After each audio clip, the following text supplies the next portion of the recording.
Welcome to the Wax Room Confessional, where the wax is hot, the tea is hotter, and nothing stays surface level for long. I am your host, Nicole Sharmoli, esthetician and trauma-informed empowerment coach. In here, we talk about it all, from Brazilian waxes to body shame, from self-love to stretch marks, and yes, even the things people confess mid-wax. But this podcast isn't just about client confessions. It's a space for education, for anyone curious about waxing, skincare, or what actually goes on behind that closed door. And it's a space for mentorship, for beauty pros and wellness practitioners who want to hold space with more care, compassion, and authenticity. After 2 years of building authenticity wellness and 21 years in the industry, I've realized that the work that I do isn't about the services, it's about the transformation. And now I'm opening the door to my wax suite.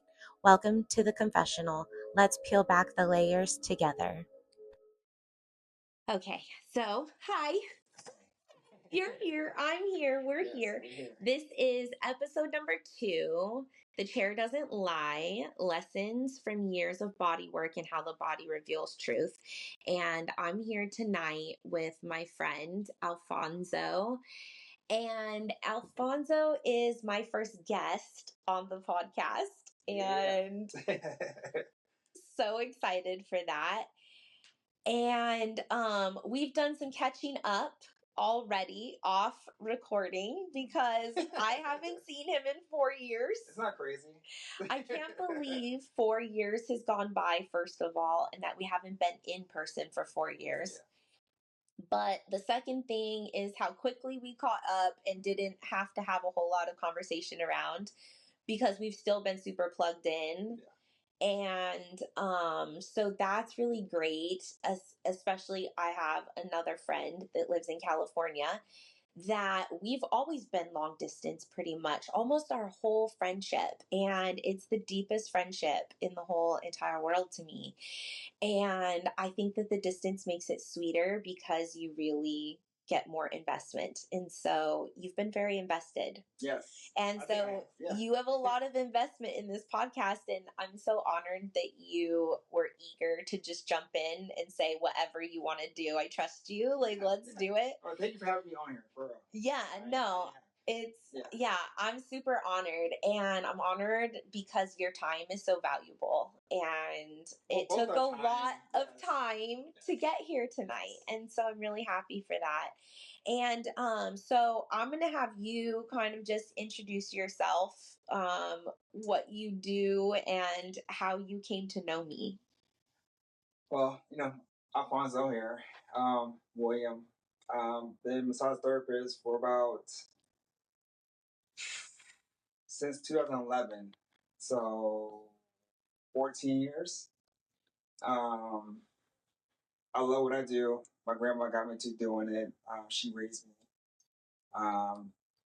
Told me at 7 years old that I'd be, doing this, but I used to massage her feet and her hands, and told me that and didn't know until later on in life. But yeah, now, 14 years and I love it and I'll probably do it for a long time. Come to know you, you're my manager at Elements Massage. Didn't know nothing about you, but it's this.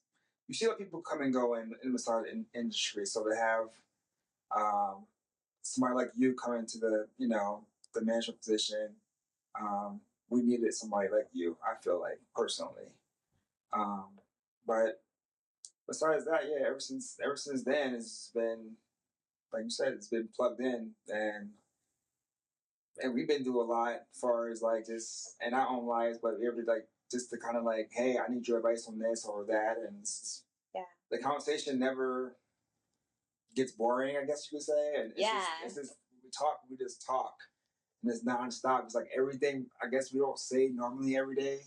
Yeah. There's nobody else out there like us who actually understands and not like act like the MSM actually like when I say something like you like yes, I know exactly what you're talking about. Yeah, it's so fun when you get those friendships where you are of one mind. Yes. You like truly like have the speak together.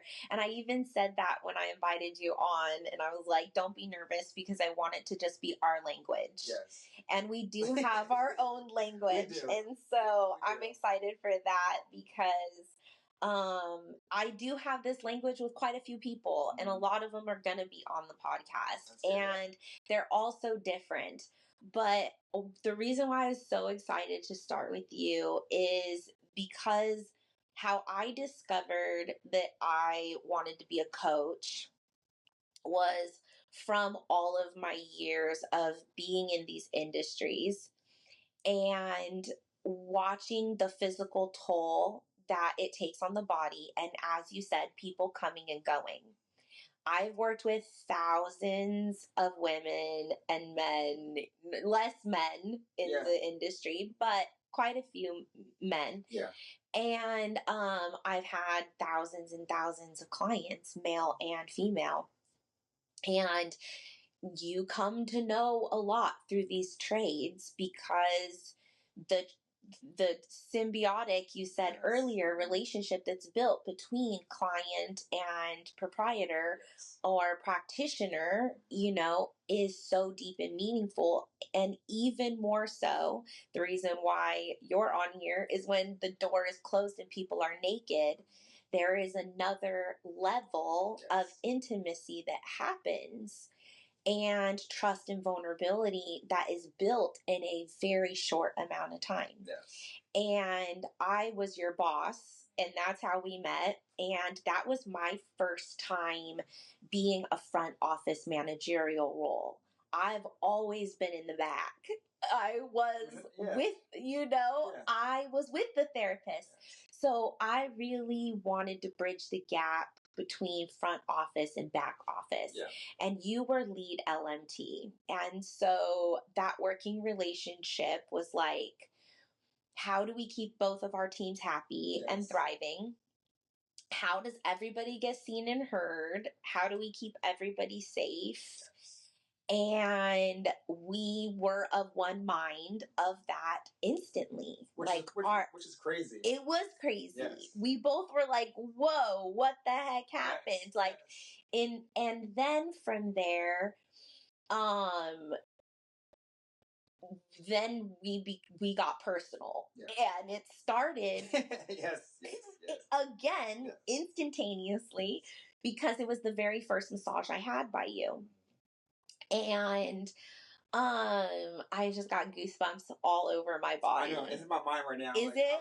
I'm covered in goosebumps right now because I didn't know what was going to transpire, but I had been prepared by our boss, who was the one who initiated this contact. And I was somewhat reluctant to the contact. I don't know if you know this part of the story. But truthfully, I mean, I think from how it went down, you're not surprised? I'm not surprised. Just because of the fact that, like, I mean, not just with you, but a lot of, especially female clientele, and especially if they have something going on in their lives, even in a relationship or out of a relationship or something going on, like, you need the work, but also, like, as a male therapist, it is definitely harder with a female clientele like that because of how the world and how there are actually bad therapists out there who make the good therapists have to work harder and make our female clientele feel safe. Yeah. And that's the same in my industry as well, because there are really good waxers who, you know, aren't painful and make the experience pleasant. And then there are really bad ones that, you know, body shame people or hurt them so much that it turns them off forever. And they think that that's just the industry. And so why Wax Room Confessional is that whole purpose of a peek behind the door and a crack open, not making vulnerable the sacred relationship that we have, Yes. but bringing it out because we learn so much from that sacred relationship. Yes. But we are highly sensitive individuals. We do better on one-on-one. Yes. We get overstimulated in large group. Yes. And so this type of relationship is much more what we prefer. Yes. And that's why we are in those little tiny rooms. True. Serving our clientele.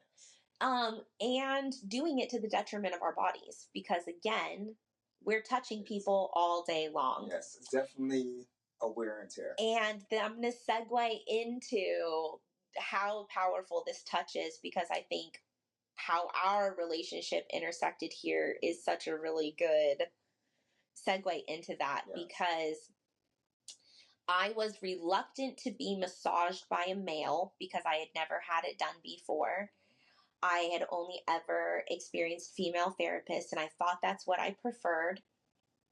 And I recognized that I have been harmed by men and have had abusive situations that made me uncomfortable to be undressed in a closed room with a man I do not know.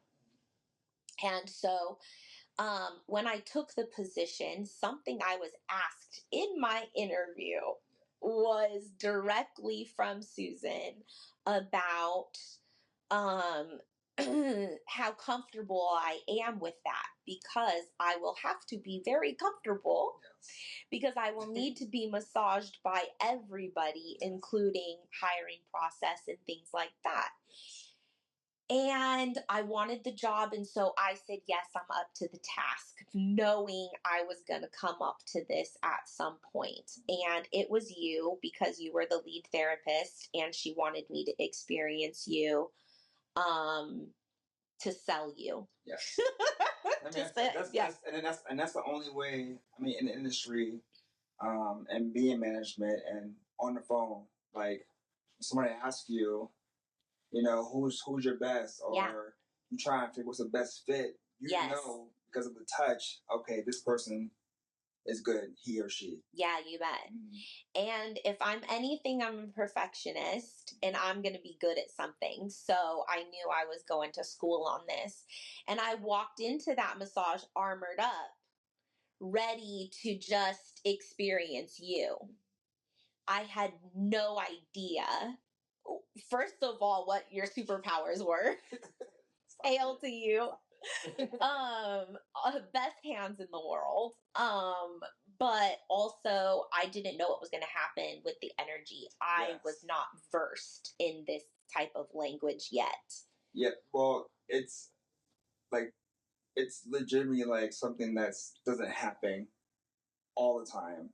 It's a rare experience. It's not scripted.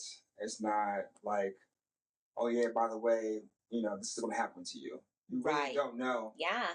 I mean, it doesn't happen to me every time I touch somebody. Yeah. But it does happen often. Mm-hmm. But not every client. I'm not going to say every client it happens. It doesn't. Yeah. Yeah. So, yeah.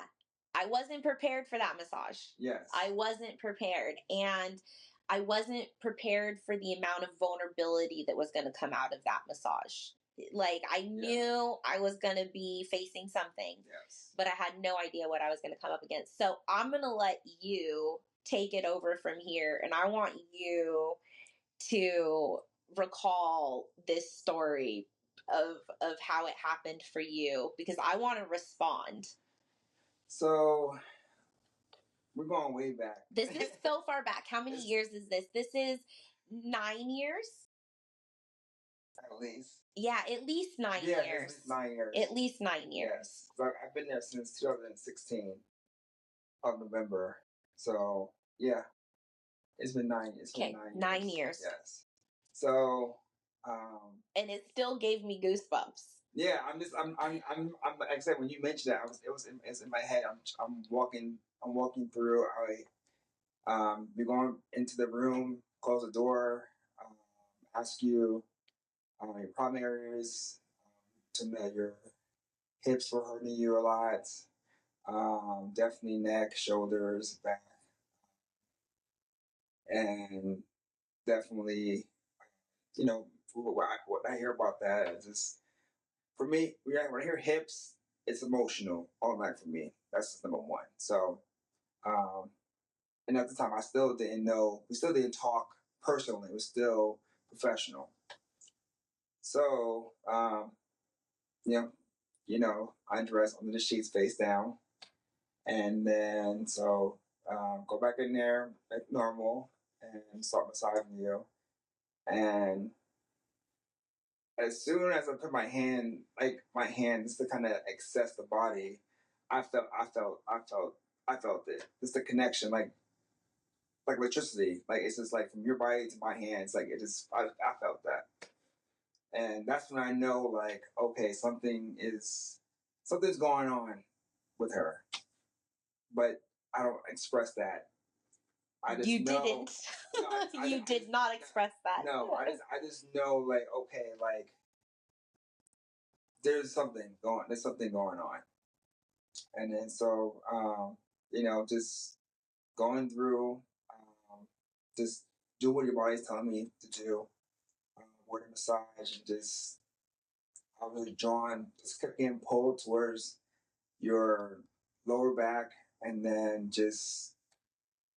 like I said, the hips, they are just like, I felt like magnets, like just glued there towards your hips, and I just know right there, like it was just something, like, not, I can't necessarily, it was something bad, but something big, something very emotional, something just like everything just runs through, and your body is just telling me, like, the happiness, the sadness, everything is just running through. I'm just like, all right, I have to take all the bad out and just put more good stuff in, into her body, into her energy. The energy transfer it's a lot of work. I think a lot of people like kind of just think it's just a massage, and it's not just a massage. It's a lot of energy being transferred. Um, so just to kind of, for me, to kind of put my filter up, because I know going through things in life, like I can't put that back in her. I have to just keep going with the good energy. And then yeah, and so like I think after the massage, like what that It was the end of the night. We actually went over and people left us. You almost were essentially massaging me after hours. We were the last people there. Yeah, oh yeah, because we closed Yes, down. yes, We closed down, yes. And you went over by like a lot. a lot. A lot. Yeah, Yes, a lot. yes, It was like, yeah, it was probably the massage that was never gonna end. Yes. Like it had to at least have a landing point. But I was so disoriented. It took you a while to come out the room. I was so disoriented. Like I felt like right now, like even as I'm sitting here recalling it, my legs are shaking. Yeah. Like It was great. It was yeah. There's no. You see, I'm stuttering right now, but there's no words to explain you it. don't know how to explain it. Yeah. Okay, so then what ended up happening is you accosted me in the parking. No, I'm just kidding, because I did feel that way. I kind of did, the way you came at me a little bit. I walked out. Yes. Yes. Go ahead, because you came at me in the parking lot, like. Well, for that reason, I felt I don't know. It's weird me even saying this, but like I felt compelled to like come up to you and ask questions, because everything in the massage was running through from me to you to me, the whole entire time. And these kind of questions you don't ask in the session, because there's things going on where like you have to stay stay focused and continue to the energy transfer to kind of continue to do that and make sure the body is accepting it, make sure the muscles are relaxing, make sure you're not missing anything. It's literally like, it's like ADHD, like it's a perfectionist kind of thing. You have to just kind of just go through the whole entire body, every single part of the body. Because we're paying attention. Yes. We're paying attention because I'll feel one technique on one side. And if you don't come over and you go all choppy and you're not matching, or you started here and you did that, it will pull me from my flow. It will pull you from the flow. Also, it will disrupt your chakra flow too. Okay, so then there is a whole science behind that. Whole entire thing. Because I'll notice, and I'm like, ugh. I mean, that's why on the side, that's why a lot of clients will see their therapist for a little bit, because a lot of therapists get too comfortable and they might do a great job just to pull the client in and get them to sign up, and then afterwards that consistency is gone, or it just slowly declines down. And that's why a lot of clients change their therapists constantly, because they haven't found their right person. And I am big on finding the right team for your body. Right. The right therapist for your body is very important. Because you need to know who does different things too. Yes. And what you're gonna get, because there are times where I'll want more stretching, or I'll want more focus on whatever. Somebody does more clavicle work that I like and is gentle with it, and not overly aggressive. Not and digging in, yeah. So getting to know what you like and all of those things. But I do understand for people who get very loyal and are more prone to just stay with the same therapist. Yes. Which is why you guys get booked up so frequently and are hard to get to, because we are the right partnership for their body. Yeah. And that's huge. I'm not a salesperson. I'm not going to tell you should sign up. My hands legit. The it doesn't matter. Your hands is your selling point. You get under those hands and you're sold. And I would tell people that. Yes. I would tell people. And especially when I got the opportunity to sell you as a male to somebody who was not prone to it, but was willing to trust me on my word. Yes. And I had the selling point of, hey, trust me, he transformed me too. I'm telling you on a personal level, you're going to be pleased. Because I didn't initially want a male therapist. I was forced into it by taking the position. But so the energy exchange and all of those things and the symbiotic relationship that you get with these clients gets even deeper when things like this happen. Yes. And then you get even more bonded. Yes. But the level of trust and transparency that happens, I have had so many clients that I have touched that within the first 15, 20 minutes of knowing me confess these things to me because of this energy transfer that happens. And you said the word earlier, implanting. The implant that happens. Yeah. So let's go back to the parking lot when I'm casually walking to my car, minding my own business. I just want to say. Yes. So I think, I don't know where I was thinking I escaped your clutches. Right? Stop it. So you walk out to your car, and then back what I was saying was I felt compelled to ask. I had questions, not a lot of questions, but I had questions, and I couldn't. I don't know. I could have got in my car and drove away, but I think that if it's going to happen, it's going to happen, right? And it needs to happen at that point. Yeah. So yeah, I think did that scare you? You were in your car already. You didn't. Yeah, I was getting in my car. You had your back towards me. You didn't. I was trying to avoid you. I didn't know. I was trying to avoid you. Because I felt so vulnerable. I did feel vulnerable. Okay. I felt exposed. It was probably uncomfortable for you. Yes. Yeah. But I didn't know that you knew. So I was still thinking I could be walled up. Yes. And I was ready to get back into my professional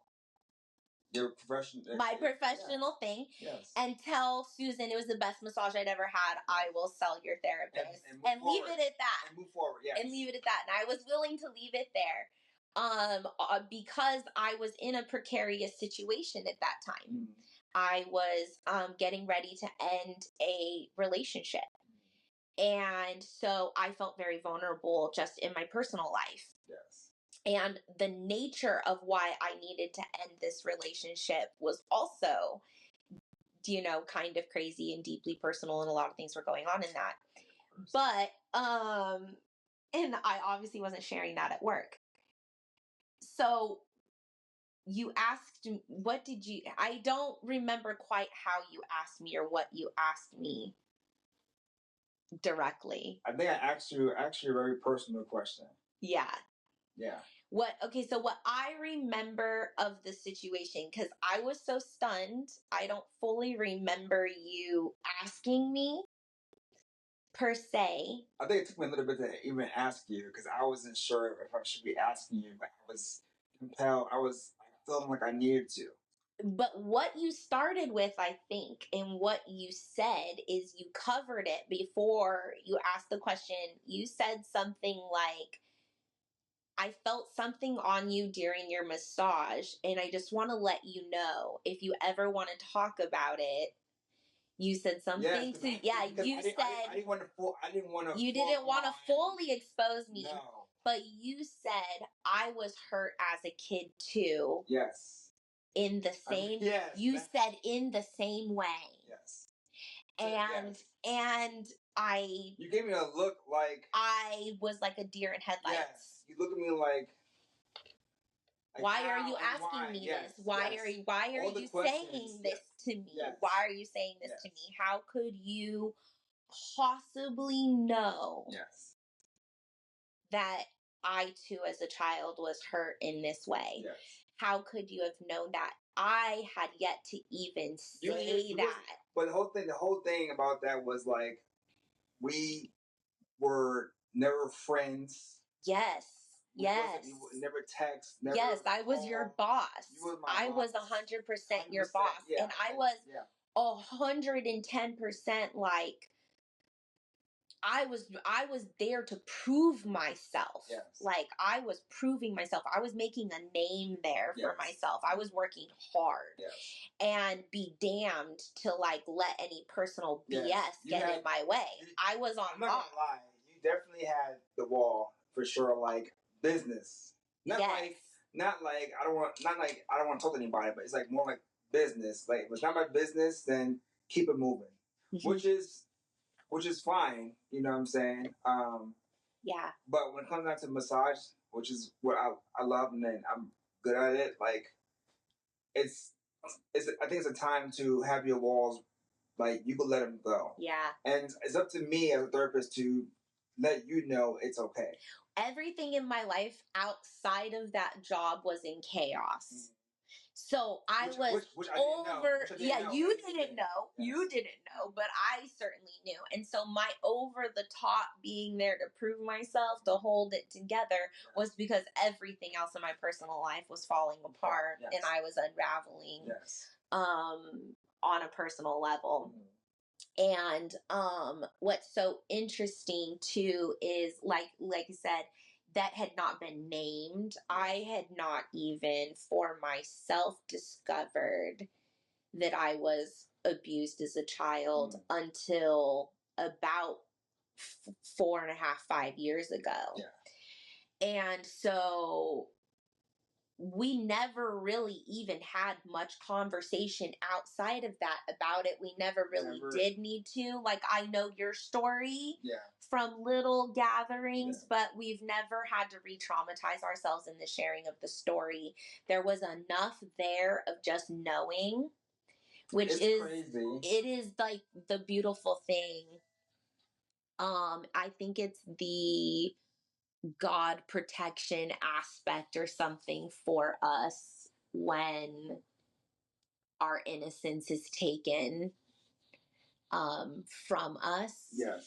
I think we get to preserve that innocence with others when we come in contact with somebody else who's been harmed. Yes, that's true. And we said before we started recording, we said it's the club initiation that you never want to be in.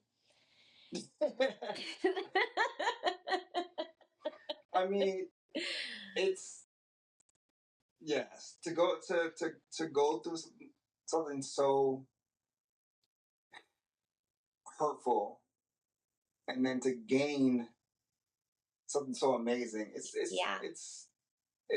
almost like a superhero like movie, a story. Yeah. You know. And I think all the situations vary, not to say that any situation, there's just a different level of understanding. Mm-hmm. I think when you encounter someone whose theirs is so closely knit to yours, like somebody who's betrayed by a family member or in the home or close to the family, somebody that's trusted. When you come in contact with somebody from that, there's a different weight to that, especially over long periods of time. But I've had so many people confess to me their childhood sexual trauma similarities over the years, because that seems to be what happens. And you have experienced this as well. Mm-hmm. Does it happen to you frequently through massage, or are there just other areas? Because like I had a guy tell me at the gym one time, we were having a 30-minute conversation and he confessed to me about his childhood trauma and went so far as to tell me that he had not even told his own family because they knew the person, and his mom is still best friends with that person's mother. That's and does holidays. That's a lot. And we were working out next to each other at the gym. That's how often random strangers tell me about their abuse. And that's when I realized, like, this is not normal. Like, this is special. This is different. It's different because it's basically like we have a beacon that, like I said, people just feel comfortable because of your energy. Yeah. Because of your vibe, like people just feel comfortable. Mm-hmm. And people don't have enough friends out there to where they could like talk about this because it's shame for them. Yeah. So they have to hide it or put on this persona where they're hurting inside for years. Yeah. For years. And it's the way the world is right now is like it's just sad because people out here just having these traumas just carried around. Yeah. Alone in silence, thinking that they're alone, and not that we enjoy that we have this connection. Yeah. But one thing I have discovered as I have been healing through this only in like the last 5 years, through therapy and cognitive behavioral therapy, like repatterning my thoughts and things like that, because the deeper I got into, once I acknowledged finally fully what happened for myself, and I could go back to that time and like, really sit in it and rationalize with myself and remind myself, you were a child. 12, 13 years old is too young to have this awarenesses of these things, and nobody was protecting you. And you were introduced, and this perverse world was introduced to you too young. You didn't know any better. And going back to that and loving myself through that and really putting the blame and shame where it should be, which is with the 36-year-old man who was preying on a 13-year-old child. So putting the blame where it needs to be instead of on myself. Yes. And when you come in contact with other people who have, these same similar experiences, it is so hard to say those things sometimes to the people around you because somehow they're vested. True. Somehow they're vested, especially if this has happened in the family unit and you are a child, because then that means there's a responsible parent that should have been there, right? And so where does the responsibility lie? And then what is the definition of the victim? And so those get blurry. They really do get blurry. Those get blurry. And so then I think when we come in contact with each other, we don't have to say that. No. We don't have to put up those guards. We're able to talk about the things that have harmed us in a safe environment because we were harmed, and we would never want that same unsafe environment for anybody else. So therefore we create a place of safety. Yes.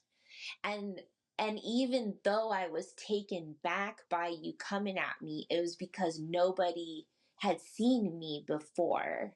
No, that was the first time in my entire life that anybody had said that. And I had not even until 3 years later would I finally speak out for myself and realize what had actually happened. And it took a long time, and you were the first person to do that. And when we go to confession, right? What do we go to confession for? We go to ease our burden and have somebody who sits there with us to hear us. And you create that sometimes in really unconventional ways. And one of the ways I found that I do that is through my business. But again, I love my clients. I want to be a full-time coach, but all of my work happens in the symbiotic relationship that I build with my clients. And so cracking the door to that, having it open, having these conversations, you and I have had these conversations because we worked together and we know what happens in this industry. And so an upcoming podcast I have, and it's going to be recorded in a friend coming on who's a barber. Oh, nice. Yeah. And the same thing happens. It happens, barbers and therapists, massage therapists, we get into these deep relationships. And you do a lot of energy work because you're an empath, because of your story. Yes. So what is that journey like for you? Because essentially my body trauma dumped on you. Yeah. Basically that's what happened. Your body betrayed you. Yeah, and it told no lies. It told no lies. Yes. And that's the goal in massage, is to let everything go. That's my goal for my clients every time. Yeah. Is to, because I know how life is. Been through it, good and bad, everything. It's just it's a lot on a person's soul, their mental state, and the physical body. It's a lot. And so I know when somebody's coming to get work done, it's more than just the muscle. It's the heart. It's the mind to get reset, so you go out there and fight again and defend yourself. So it's war.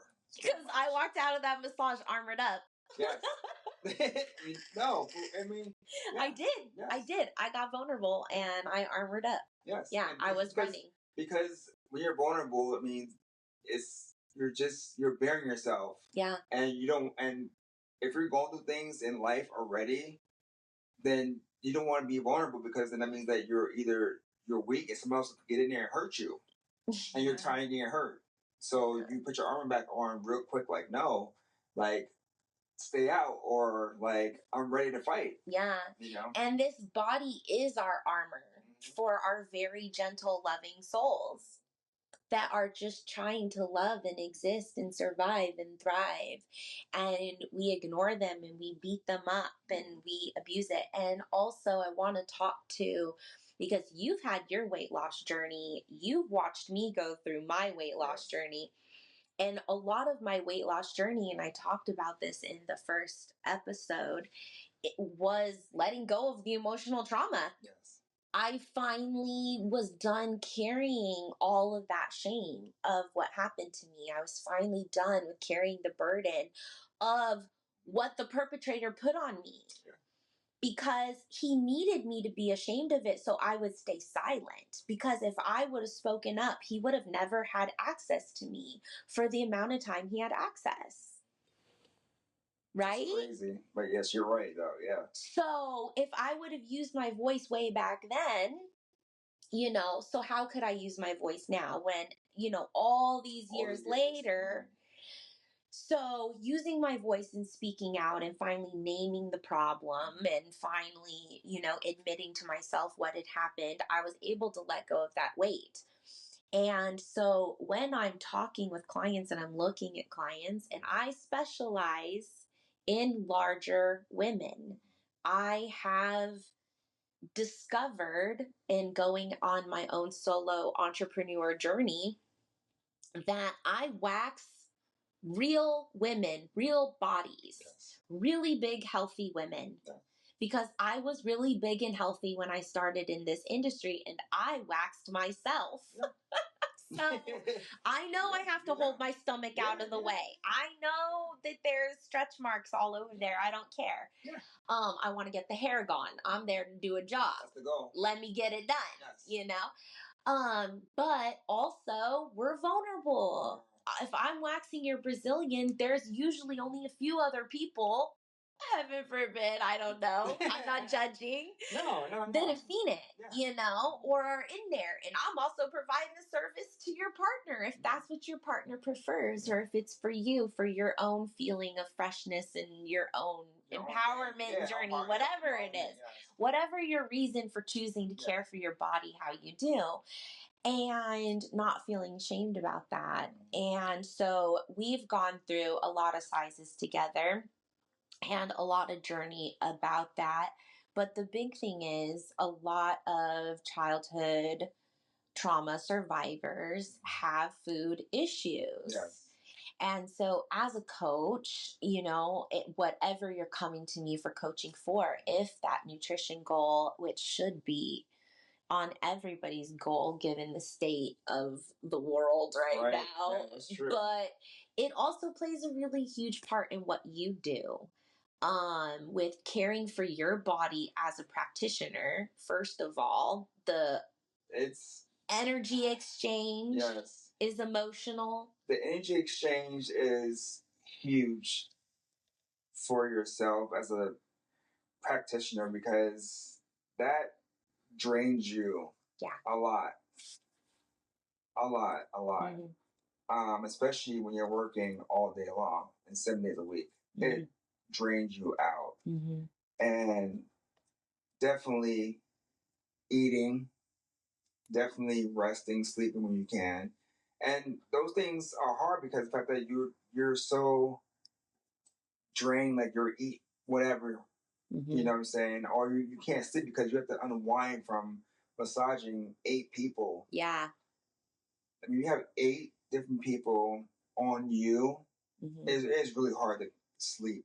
Yeah. So you do lose sleep too. I lost a lot of sleep over the years. Yeah. Because I'm trying to eliminate all the bad stuff I had transferred my client onto me to get rid of.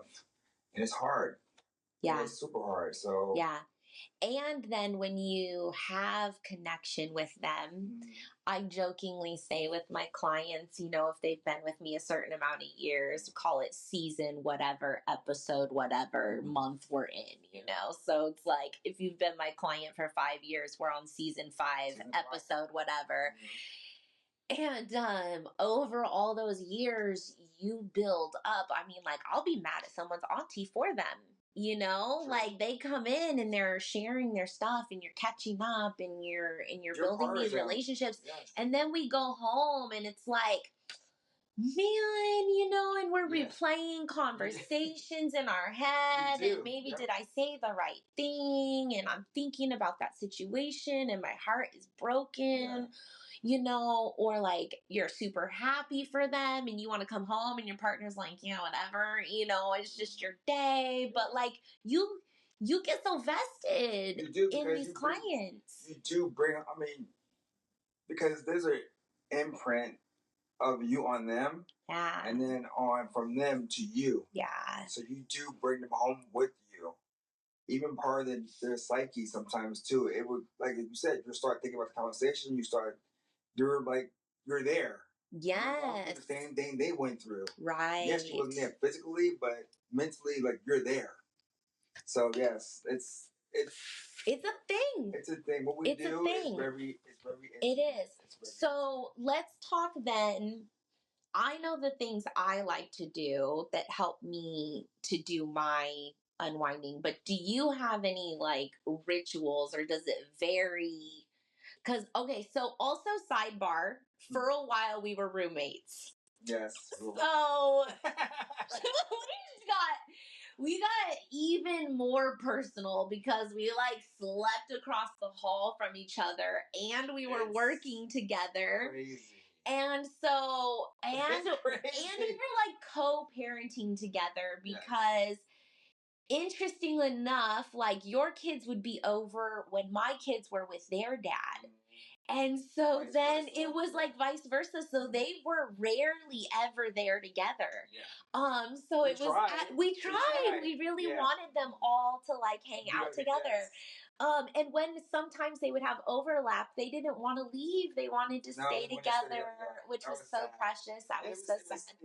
That was such a fun time. The first time, like, when you're going through things, like, we were both out of going through divorces. Yeah, we were. Yeah, we wanted the kids at least to be good and have good friends. You know, and your kids and our kid, I felt like they definitely needed more time together. They needed more time. Was precious. Like, definitely, like that's, but they needed a lot more time. I think things probably for all of them probably went different because they would have that something imprint, that would have been more lasting. That imprint. Yeah.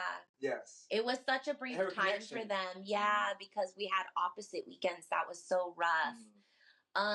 Yeah, that was challenging. But I wanted to come back to the fact that I remember times where I would get nervous because you would sleep like a whole day. Like I wouldn't see or hear from you. You'd be like, I'm gonna sleep.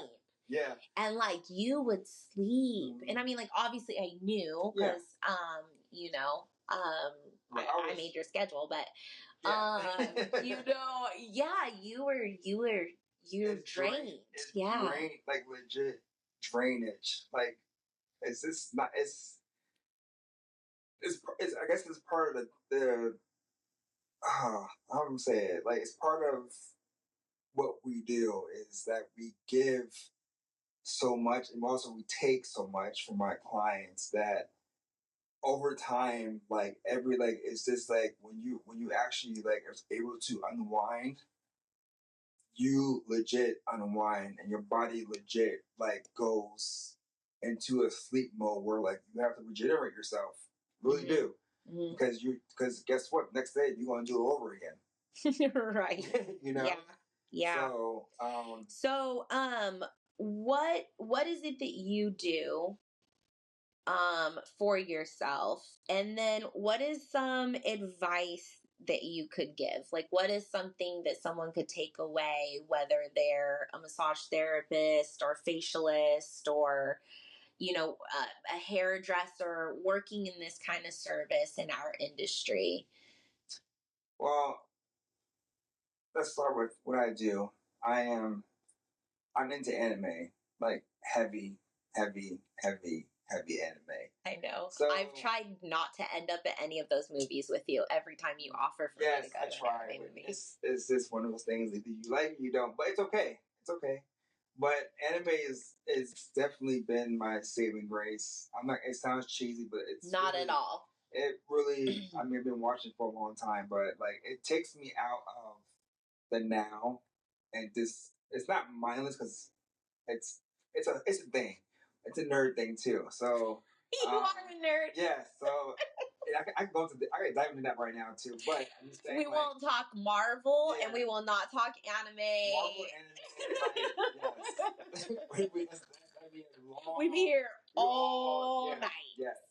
But anime, I usually I usually watch anime once I get home and just turn on one of my shows I'm watching, whatever season it's in, and then just I kind of unwind from there. Honestly, it helps me a lot. I've been watching it for years, doing this.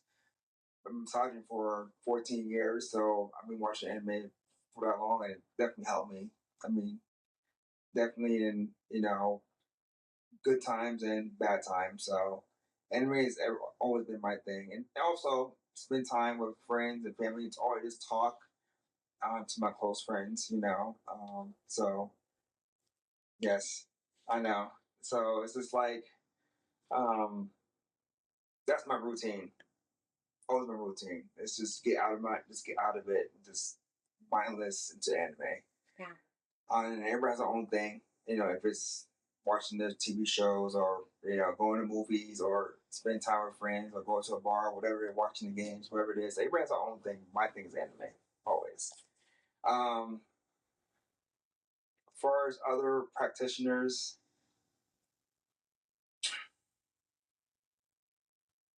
I guess I could say honestly to stay true to your art, to your skill. Um, these clients, society, they need us. We play a very important role in society. I feel like so. Stay true to your art. Yeah. Mm-hmm. I love that you said that because human touch will never be replaced. There is no substitute for healing touch. And all the data and research is in that psychologically we need more human touch. We need a lot more gentle human touch. It's a lost art. It is. It is. And to touch people without imprinting your trauma on them. I never want my clients to leave my appointments feeling like I have burdened them by dumping on them. I always want my clients to leave. Now, I cry, I share, they know my life. But always there's glimmer for my client. There's a shared reciprocity of relationship, there's always an equal. And I think that really comes from we don't have a lot of external expectations, which makes the relationship so beautiful and so easy. Yeah, you're going in there with no expectations but to heal. Except whatever your profession is. Yes. Everything else is like the cherry on top. Yes. So when you're really good at your craft, and you're really good, and that's something that I love about being good at waxing, is I can be ripping your pubic hair out of your body, and we can be talking about these things as natural as day, like as if that's the way it should be. And the comfortability and the vulnerability, and that's why confessional, because more people need that in their lives. More people need to explore areas and avenues in which they can enrich their lives with those kinds of relationships. And they're built with us. And we are safe places. But if that's the main thing, you need to be a safe place. Yes. And that's now huge. That we're talking about safe place, like I actually named this safe space. Oh, you did? This whole entire thing is safe space because I needed a safe space for myself. Yes. I needed that for my own healing. I need that because the work I feel I'm being called to do is going to require a lot of that for me because I'm stepping into a coaching role, which is mentoring and supporting people in the work of the mess. Yes. Like really getting down in there. Yep. We're in the mud. We're pulling up our bootstraps. We're finding the grit. And we're pulling ourselves through it. And what you do is you help us pull our body through it. Yes. No. You help us with the physical vessel to continue on because there can't be resistance. No. there can't be the resistance. No. You have to be in the harmony, because if you're not in the harmony, then you're out of disease, you're out of dis-ease, yes. Right? And then you're going to build disease. And the first warning signs are muscle tension. That's the first sign. That's how it starts. Is muscle tension. So if you have muscle tension in your body, then you have something going on energetically that you yes. need to deal with. Yes. And one of the best, most enjoyable ways to do it is through massage. Yes. Through human touch, yes. Through people who are vessels of healing, like my dear friend sitting here in my safe space yes. after 4 years of long-awaited reuniting, says, I'll go be crazy on your podcast at 10 o'clock at night. So thank you for journeying in my life with me all this way, and for teaching me so much about myself through massage. Yes. You opened up the door. Right. Right. For me, you opened up some kind of portal. Yes. Yeah. That I stepped into that launched my healing journey. Yes. And also made me better at my craft. Because I ended up going back to my craft. You know, I stepped away for a while. I went into a different aspect, and I needed that season. Yes. Because now here I am, the full solo entrepreneur, running the entire show, front, back, the start, the finish, you know, everything is on my go. And so I had that season where I built my management skills, my boss lady skills through the door of massage, came back to my craft, hollowed out my craft in a new way. And now with the podcast, I just wanted to bridge the world to what we do yes. as healers, what we do as proprietors, how this industry has transformed me inside out. You know, I do it through a facial or a waxing service. You do it through a massage. But ultimately, we connect with people on a soul level. That's the whole thing. Yeah. And authenticity wellness is mind, body, and soul. And all of that is represented. I have goosebumps all over my body again, because we don't do the same thing. No. But we do the same thing. Yes. It's crazy. It's super crazy. It is.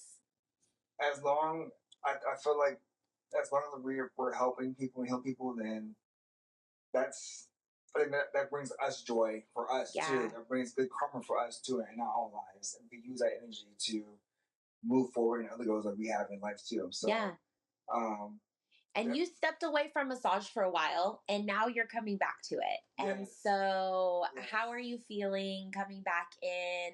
Is it recharging you, energizing you? It is, because it's I went on the road. I got my CDL license. I went on the road. My uncle died in his truck, had a heart attack. That's a whole thing. But to go on the road and see the world, and then to come back to what I'm meant to be doing, it is definitely surreal, because I definitely didn't think that I would be going back here at all. Like, come back to it. I was going to be on the road, do the CL thing, and just keep it going. But it's a calling, like you said. Like, it's just things happen where, like, it's just like your road is unknowingly turning you back to where you came from, to your roots. Yeah. And massage it's in me. It's my gift. I am born for this, and I love doing it. Yeah. And you're damn good at it. I try. You're damn good at it. And that's really using all of our life experiences in our purpose is what it's really about. And we can't be resentful of what those experiences are that shape our talent and our gift. Yes. We just have to honor the fact that we now have the talent and gift, and really honor that sacred space between both the light and the dark. Yes. because when you are so immersed in the darkness of shame and abuse and trauma, it is completely life-changing to have a massage turn you in a different direction entirely. And 9 years later, still with a very deep and powerful and meaningful friendship, and still doing business together as friends in a very real, tangible way. This is such a really cool full circle moment, and I'm super honored that you were here and that it was you. Thank you. And I had written down like a little affirmation for the end of it. And this is before even having the conversation. So now we've had the conversation. The affirmation and takeaway is, I am a sacred container for healing. What is not mine, I release with grace. I love that. And so really about embracing for all of ourselves completely, mind, body, and soul, like embrace what's for you. Yes. And let go of everything else, and that is there's so many metaphors in that, of letting go from waxing to letting go of muscle tension and massage, and being open to things and really learning your body. That's a lot of things. A lot of people don't understand their body sometimes. Yeah. And so it's up to us, because we're professionals, but we also love our craft, to educate our clients on why these things are happening or how to maintain. Yeah. And that's going to be a whole nother podcast. So because podcast listeners, if you want to know more in the future about what some of those things are, those are things I coach on. Yes. Those are the things that's your recommendation after the massage. Mm-hmm. That's the takeaway notes. Like, yes, go home and do this. Yes. And this is how we're going to address it, because you can't just go get a massage once every 6 months and think that you're going to be good for 6 months. No. It doesn't work that way. And usually what I tell my clients is, this is not a quick fix, because it took you many years, excuse me, to get to this point. Mm-hmm.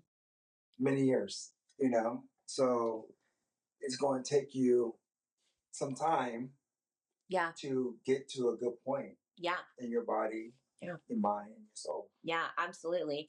And I recently posted something that, of course, I'm always trying to inspire myself, when that's really all I do this for, is for me. So selfish. Okay. But it said, self-care is an investment. It is definitely an investment. You have to look at the investment of, what is your body worth to you? Mm-hmm. What are you willing to invest in that? And if that means, once a month you're getting a regular routine massage, and you're focusing on the wellness, therefore, before and after, or, if facials are for you, or whatever the things are, whatever if it's your anime, making sure that you are getting, because self-care isn't only limited to paying for service. We're just saying it's a door and it's an avenue, but you need to be doing things for you. I have other friends that do sound healings, and I go to their sound healings, and those things are amazing. And sound frequency is another really great door to release tension in the body, in conjunction with all of those things. But definitely you can go get massaged by Alfonso at Elements Massage in Chandler. Yes. I highly recommend. We're going to be doing some trade services, because I need a massage badly, and I'm going to hook you up with an awesome facial and beard treatment. So that is going to be fun. I think that coming back to this, you definitely have to do self-care. Yeah. So definitely this is a year and on to take care of myself. We're givers. We're always last. Yeah. So it's time for us. Yeah. Yeah, for the healers out there, the givers, the service workers, all of them. Get those trades in. If people are offering you trades, do it. If people are offering to barter with you, do it. You need to take advantage. Don't be the last person to get on the table. Be the first person to get on the table. Be the role model. Set the tone. Set the atmosphere. Own your craft. Be proud of what you do. If you're giving advice, you better take your advice. And I am saying that to myself. That's that right there you just said right now is definitely something that I think as practitioners we really don't sound advice. We don't, because we're so focused on helping that we forget we just get overwhelmed sometimes that we just forget our own advice. Yeah. So yes, like, you know, if you catch yourself saying some things, then yes, like make sure you're doing it too for sure. If you don't, you'll get there, but it takes some time. Like it's a blessing and a curse. We just want to help everybody. Yeah. And we're always last, but sometimes we just need to put ourselves first sometimes so we can be good for everybody else. Yeah. Because if we're not good for ourselves, then we can't help anybody else. And then that's how we break down and our tools are broken. It's this whole thing. Yeah. So put yourself first sometimes. It's healthy. Yeah, I agree. And I'm going to second that with, like, if you needed permission to get out and take care of yourself, like, this is it. You have permission because, like he said, these are the tools. I mean, these hands, these legs, this body, this back, these are the tools of my craft. My vessel is my craft. Yes. And I've had 21 years in the industry. I'm an old dog. I am an oldie. I have a lot of wisdom in this industry. And the fact that I'm still passionate about what I do and my physicality, the fact that I am physically able to do this job and do it very well without carpal tunnel and all of those things are because I do prioritize my body now. And that is really important. Yes. And my hands never hurt me for the last 14 years. Yes. Ever. Good. Except for 3 months of in school, but that was it. Your training ground. Yeah, so 2011. So I think this is a side note real quick, I'm sorry, but like, no, you're good. Our tools don't hurt because we love what we do. There's no trying to do something. Yes. We could do this with our eyes closed, honestly. Yeah. You know? So yes, I agree. I figured out over the years, like, I'm like, people will ask me, does your hands hurt? Does your feet hurt? I'm like, my body doesn't hurt, especially my tools, like our hands. They don't hurt because we love it. Yeah. Yeah. Occasionally I catch myself with poor body posture. I do things like you hover probably. Yeah, I hover a little bit more. I should use my stool more often. Yes, definitely use your stool. Yes. I should use my stool more. I do a lot of awkward standing. But I am a lot better than I used to be, for sure. And I think that's because 40 is knocking very quickly at my door. I'll say this, 40 and my body feels weird. It feels foreign to me. I'm like feeling my body and I'm like, wow, this doesn't feel like you. Yes. It feels like a whole different body. And I wasn't expecting that. That was really weird. So that's been really different. So I'm feeling limitation. Yeah. I think for really the first time, I'm feeling limited in my energy. And that's been very startling for me. I think if you're feeling like you are at a point, it's not like that's it. It's just a point where maybe I feel like it's maybe you're going into a higher level. Yeah. Once you have that last push through that wall, and when you break through that wall, then you'll feel different for sure. Yeah, I think that there is sort of like a conservation awareness now. And it's definitely, I'm paying more attention to my energy drainers. Yes. And you have to, because you would get drained. And we're not getting younger, we're getting older, so we have to be very careful now than ever to be careful indie trainers for sure. And also part of, and I'll probably try and squeeze this in wherever I can. I want this podcast to be a mentorship because we need more people to step up, because I need to step out. I'm tired in the sense that I have bigger things for me, and I'm being called into something bigger outside of my room. But I love my clients, and I want to have somebody that I can confidently hand my client list to and say, I trust you with my whole entire life. Yes. These are my whole entire life right here. Yeah. I moved into this studio.